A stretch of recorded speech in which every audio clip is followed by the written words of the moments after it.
All right, guys. At long last, our next guest is the coach and the man behind some of the greatest names in the sport, the greatest champions, guys like Cain Velasquez, Luke Rockhold, Daniel Cormier, Habib Nurmagomedov, Islam Makhachev, and many, many more. None other than AKA's own Javier Mendez. Welcome back, man. The man behind Islam as Islam takes on Dustin Poirier, UFC 302. Welcome back, man. Good to chat with you.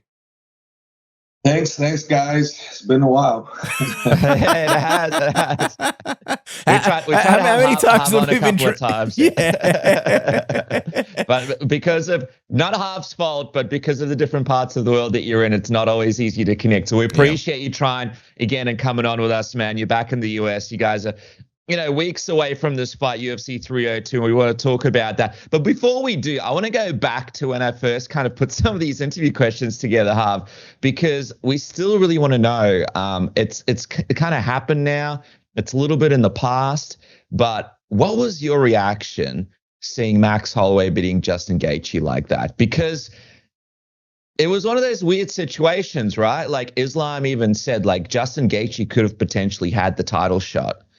He had done enough to deserve it. But here we go. He's fighting Max Holloway for a BMF belt and sort of risking quite a bit doing it. Well, I mean, I think, all of us that don't train him miss the boat on what he does.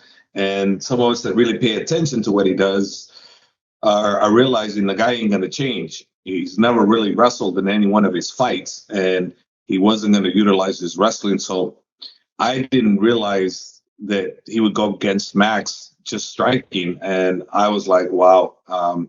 I was shocked. I thought Max could win, but I thought it was a situation where Max could come back after taking a pretty good beating, because I thought Max, he can. He's very durable. He's proven it many, many times. So I thought if anything, Max can get him late. But man, what I saw, it was totally the opposite. I mean, man, if you don't respect and love Max Holloway, then you're not a real fighter, because, he doesn't bitch about anything, weight, class, and rules, whatever. That's a real G, man. That's the real. Yeah, he is the envy, he is the baddest dude. He really is, because he'll fight anybody. And he got my respect. He had my respect before, but what he did was just unreal.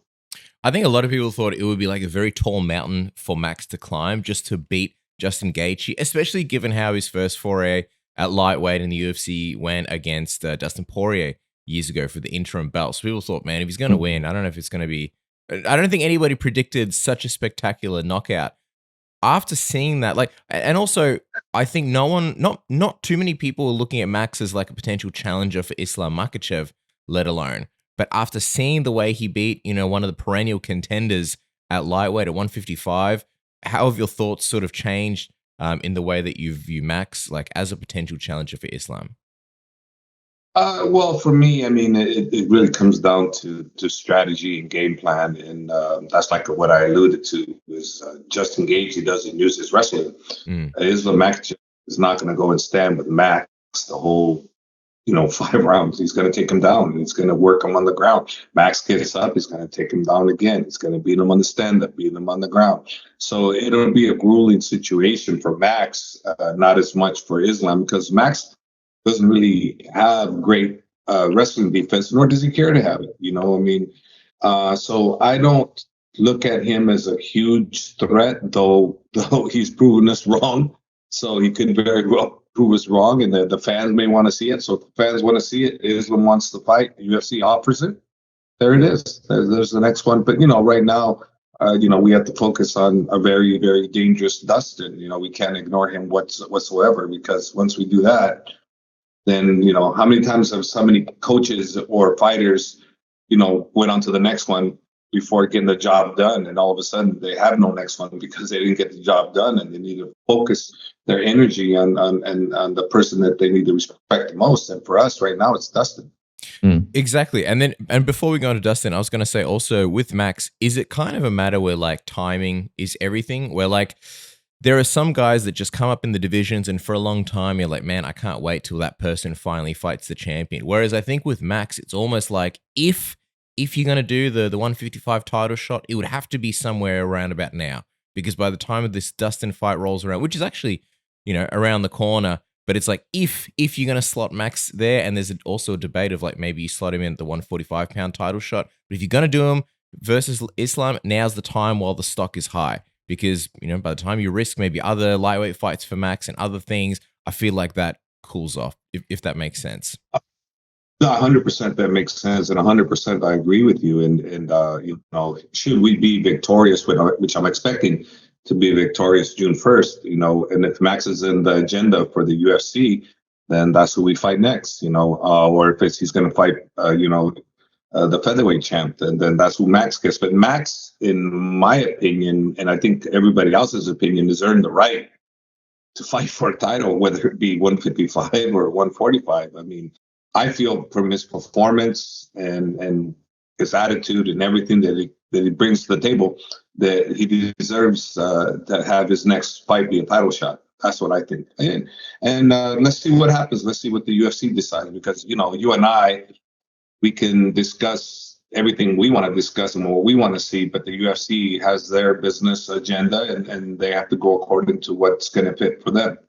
And just before we move off this, Justin Gaethje, what do you think is next for him now? Obviously, it's anytime you take a fight when you're in a position to potentially get the next title shot, you run the risk of missing out. Obviously, he could have potentially fought in a couple of weeks against Islam at 302. Now it's not happening. What do you think he needs to do to get back in that position, that same spot that he was in before? Do you think he can get back there? Is it about getting a couple of wins? What do you think? I think it's just one spectacular win against a really high-ranked opponent. He's back in the picture because, come on, he's the star. So he's one fight away, depending on what the UFC wants. But he definitely can be back in a short period of time. But let's see what the situation comes up with, and meaning what's going to come out of all these fights coming up, and who he's going to get next, and because there's so many variables, right? We're talking about injuries, we're talking about fighters not wanting to fight on this particular time, and fighters can't fight at this particular time, or the UFC doesn't want it at that particular time. So there's a lot of variables. So what appears to be like 1 or 2 fights away for Justin could turn out to be forever, or it could turn out to be, oh, guess what? So-and-so got injured. Are you ready to step up? Yep, I'm your man. Put me in. Something like that could happen. It's just happened before. Well, 100%. And on that note of like, timelines and sometimes them not adding up and sort of like people not being ready, there was talks that apparently Arman Tsarukyan was offered a title shot before Dustin, and it didn't work out for whatever reason. Is there any truth to that? From what I know, from people that I know within, they said that, he just said he wouldn't be ready for that type of fight just yet. He wanted more time to prepare. And you know what? That's the right call from him. It's like, he's in the driver's seat also. So why would he risk his chance? Why not go properly prepared for the opportunity that he presented himself by having a victory over Oliveira? So no, I think it's true, and I think he did the right thing by what he needs to do for what he wants. Had it been anybody else, I don't know what they would have done. I think someone like Max Holloway, if he was put in that situation, he probably would have been one of the few guys who would have said, "I'm in. Put me in, coach. I'm down." But if I remember correctly, reading about Justin Gaethje, had he been victorious, he said that no, he wasn't going to, because he usually likes taking some downtime, and even if he won, he wasn't going to take that fight on June 1st. That's what, according to what I read, that Justin said, and whether that's true or not, I don't know. I just know what I read. From your perspective, Arman passing on this title shot, does this take him out of potentially being next for Islam, or is he still a potential contender for you guys to consider towards the end of the year? Because I know Islam said he wants to fight again towards the end of the year, even though he passed on this opportunity. Yeah, I think Arman, is going to be more than likely the guy I'm thinking, but who knows, but everything goes according to what they would probably want, and what, we're okay with Arman. We're okay with Max. Whatever the UFC offers, Islam's going to take it. I'm sure it's not his preferable choice. If you ask Islam what he wants after this one, he'd want to go for the welterweight title. because that's he wants to repeat, what other people rarely do, become a two-time champion. So that's what he would want. I'm pretty sure about that. But it's no matter whether the UFC wants to give him that opportunity right now. I think at some point they will.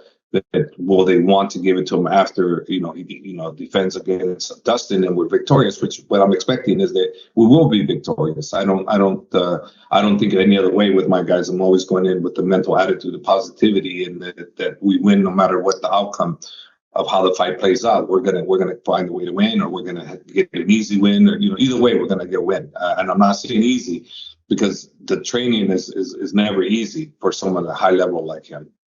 Oh wow! So have you guys told the UFC that the welterweight title might be what you want next? And I wonder what has their response been? I suppose then that would be against the winner of Leon Edwards and Bilal Muhammad at UFC 304. No, I think Islam has always stated that he wanted to go up and fight for welterweight. You've seen interviews where Islam has said that. Obviously, if the opportunity presents itself, he would want to take it. But let's see what happens. I mean, right now, Bilal's training with us, so he's our brother. So we're looking at like Bilal. We want him to win. So if that presents itself and he does end up winning, then I don't know what's going to happen. I don't know what the situation will come from that. But I'm assuming whatever the UFC offers Islam, he's going to take when he's ready to fight. No matter when he's ready to fight, not who he's willing to fight. Because I don't think Islam's going to have a preference of who he fights. It's going to be a when they want him to fight and if he can fight during those times. Because last time they offered him a fight, but it was, during Ramadan time, he wouldn't have had enough time to train. So it didn't matter who he was going to fight. He wasn't going to fight during that time. Who did they offer him? Yeah. I don't really know, to be honest with you. I didn't really get into that because that's Ali. Ali does his job. He's the greatest manager in the business, I believe. And he does a fantastic job. And, let him do his thing. He just tells us who we're fighting and that's it, when you have a great team like I believe I have with them, a great core of people, it's pretty amazing what you can get done. Like Ali, I'll give you guys for instance. He's such a great manager and a human being that the guy comes all the way to New Jersey. He spends time with us. He takes care of us. He does everything. He leads the practices and training. He even becomes a sparring partner if he needs to. I mean, this. Yeah, I saw on your Instagram stories. Yeah. He'll do that. And then the guy, he'll take off back home to Las Vegas from New Jersey. Then he'll come back here after a couple of days. He's done that 2 times already, guys. He's come and went, and I'm like, I'm so impressed with him as a human being and a manager that for these guys. And that's why the people that are privileged to be managed by him, the vast majority of them are going to be so pro him. It's just crazy because he takes such good care of them, and I'm an observant guy, and I watch what he does, and it's amazing. He does a great job for me also. He takes care of me really, really well. Always has, and it always makes me a priority. And I'm blessed to have such a good group of people around me. Yeah, I mean, the guy's got a lot of champions and legends under his belt and in his management company. So, hats off, man. While you're talking about your friends, Harv, allow us to tell you about our friends. I mentioned our friends, actually your friends as well, the most important friends you'll ever have in life, and that's the ones between your legs. You can call them whatever you want, the knee knockers, golden nuggets, thigh slappers, whatever you want. Our good friends and your good friends at Manscaped refer to them as the boys. And hey, not every man has children, but every man is responsible for their 2 boys below the waist. And when your little guys have more hair than they need and they just need a bit of a haircut, trust Manscaped for all your grooming dreams. And every man knows how scary it can be when going in for that close shave below the waist. That's why we trust Manscaped for all our sensitive areas. Introducing the Lawnmower Familia, including Lawnmower 3.0 Plus, 4.0 Pro, and the 5.0 Ultra. 3 ball trimmers for 3 different needs. Isn't that fantastic? Well, actually, 3 different versions, I should say. They are all waterproof. They've got the skin-safe technology, the travel lock so it doesn't go off in your bag, LED lights as well so you can, shave your junk while you're spelunking in caves if you need be. And of course, Manscaped have you covered for all sorts of other phenomenal trimmers, whether it's beard trimmers, nose hair trimmers, ear hair trimmers. They've got you covered. They've got phenomenal products as well to make everything smell fresh and brand new downstairs below the belt. And this is how nice they are. 20% off with the code submission and free shipping. Isn't that right, Dennis? That's right, man. Get the boys sorted downstairs and support the show at the same time. Don't forget to post your stuff on Instagram and tag us. We'll happily share it. Love to spread the Manscaped way, thanks to our friends over there at Manscaped. But guys, while you're looking at great things, what about NordVPN? Right now, you guys can get a huge discount plus 4 extra months for free on the 2-year plan. But not only that, you could try it today, risk-free 30-day money-back guarantee. See what the hype is all about. Click the link in the description below or nordvpn.com/submission again. Yourself, the best VPN out there. It's absolutely unbelievable when it comes to apps. You can actually have one NordVPN account across 10 devices. So you can put one on your phone, one on your tablet, one on your computer, and many more devices, and it just have that one account. It just costs the price of one cup of coffee per month. It's one of the fastest VPNs in the world, offers you threat protection, gives you access to things like unbelievable security so no one steals your stuff, which is so annoying right now, because if they do, you got to reset everything, redo everything. You guys could connect to public Wi-Fi's.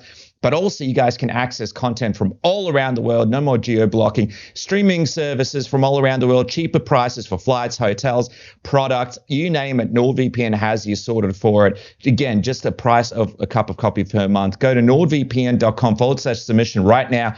Try risk-free 30-day money-back guarantee. You won't regret it. NordVPN, the best VPN in the game. But Javier, a quick question before we move on to Dustin. I know you were talking about what's next. I also saw Islam few days ago where he was asked about Conor McGregor, and he's not ruling out that Conor McGregor could potentially be next at the end of the year as well. He mentioned that it's not the same Conor McGregor that fought Khabib, but I just found that a little bit interesting because I know you guys aren't the biggest fans of Conor McGregor. So I wonder, from your perspective, would it just be because it's a really big fight, and if Conor McGregor beats Michael Chandler, it's just a massive fight from the sense of like a lot of casual fans tuning in, and it would just be a massive fight all over the world? Or what do you think is the ultimate pull for Islam to potentially fight Conor McGregor at this point if he does beat Michael Chandler?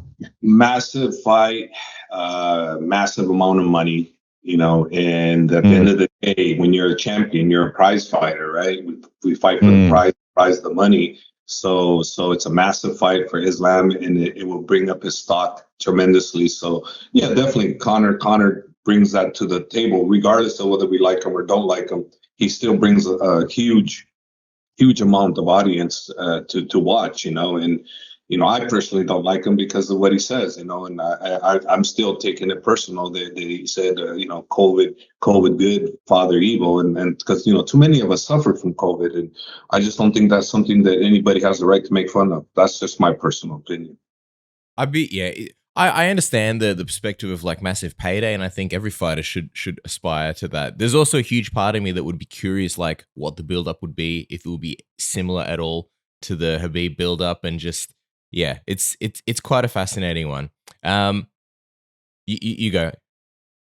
He was going to say something, Harv. Oh no, I was going to say you're right. Yeah. Everything you're saying that he's a massive star, and he's the lottery ticket for a lot of these guys, and obviously, why do you even have guys that are much heavier calling them out? Because, he's heavy now, let me call him out. Hey, he changes their lives because of the money and the fame that comes with the fight. It's a big deal. I mean, we all want that prize, we all do. And he has it. He has it because he is that prize. So he knows it. But the problem is, like Islam has said, he doesn't think he's the same fighter he was way back then when he was beating Jose Aldo, Chad Mendes, and all those other guys. Eddie Alvarez. He was the man. He was the man. And then he met the hype, and Khabib, that was the real hype. And so then I don't think been the same since. I really don't. And maybe I'm wrong, but I don't think I am. I think he hasn't been the same since Khabib fight. Yeah, and I think that would be one of the things that would make the lead up a bit different as well. I think with the Khabib hype, there was so much more believability of like, man, who's going to win this one? I think with Islam, I think that perception sort of changed, but we shall see. Someone who did win the lottery ticket, the Conor McGregor sweepstakes, was Dustin Poirier, and he won massively. And obviously, he's the guy that you guys are facing now. What do you think is the difference between the Dustin that faced Khabib, years ago, versus the Dustin that Islam's going to be facing now? Honestly, I think he's just an older, wiser still dangerous as ever, Dustin. So, we have to be very careful. We play our game. He's not going to have the kind of chance people are expecting. But we don't play our game, it could go bad for us. He's a spoiler type of guy, and he's a dangerous for sure. He's a very, very dangerous guy. And we're definitely not looking at him as, an easy fight, because he's not an easy fight. If you make someone look like an easy fight, it's because you respect them that much and you train super hard to make it an easy fight. But none of these guys are easy. None of them. They're all super hard. And I don't look at Dustin as anything but a great warrior and a true fighter that's going to come out and give it his best and do the Rocky type scenario, where I pulled it, I did it, et cetera, et cetera. But, our job is to make sure he doesn't do that.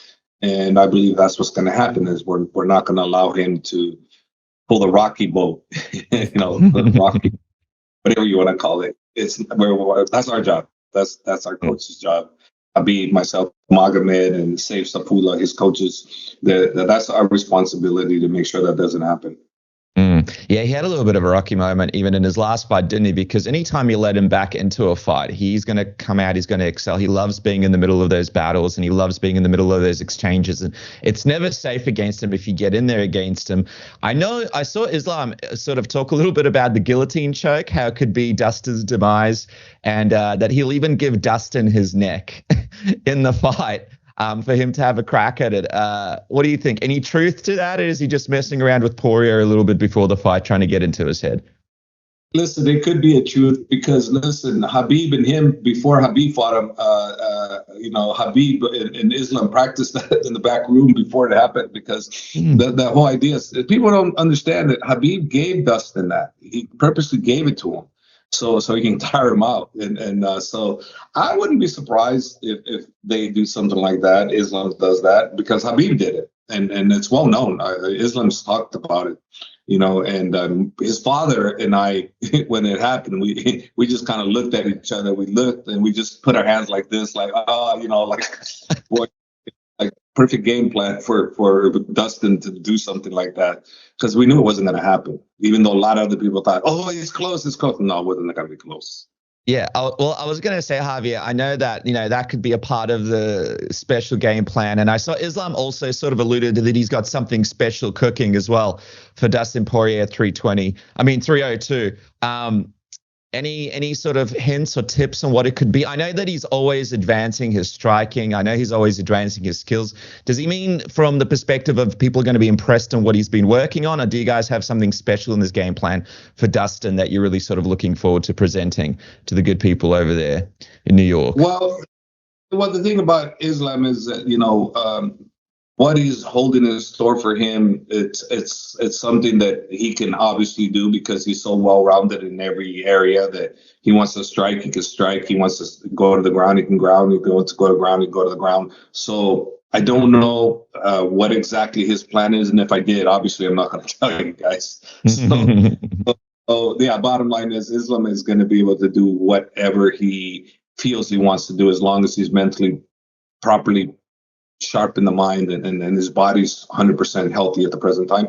So him going into this situation is a good thing. So how he does, what he does, it will probably be in spectacular fashion because he's pound for pound number one, right?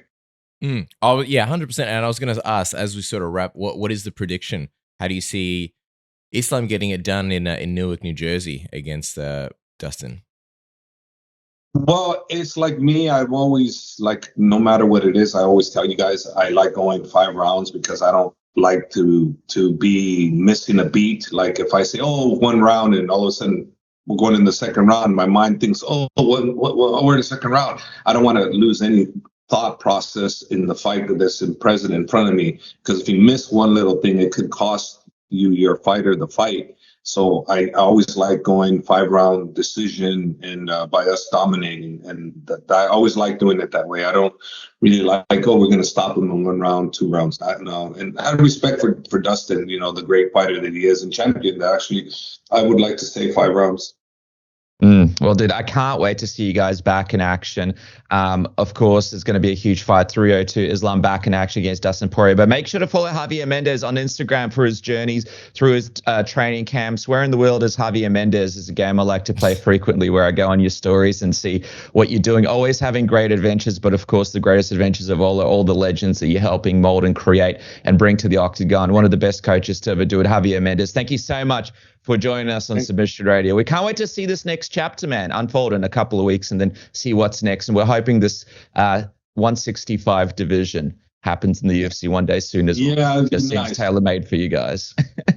165 would be nice. That's a good division. Good to Let's have. talk about that next. Let's get past 302 Okay. and then look towards the future. Thank you so much, Javier All right. Mendez. Thanks, guys. All right, bye.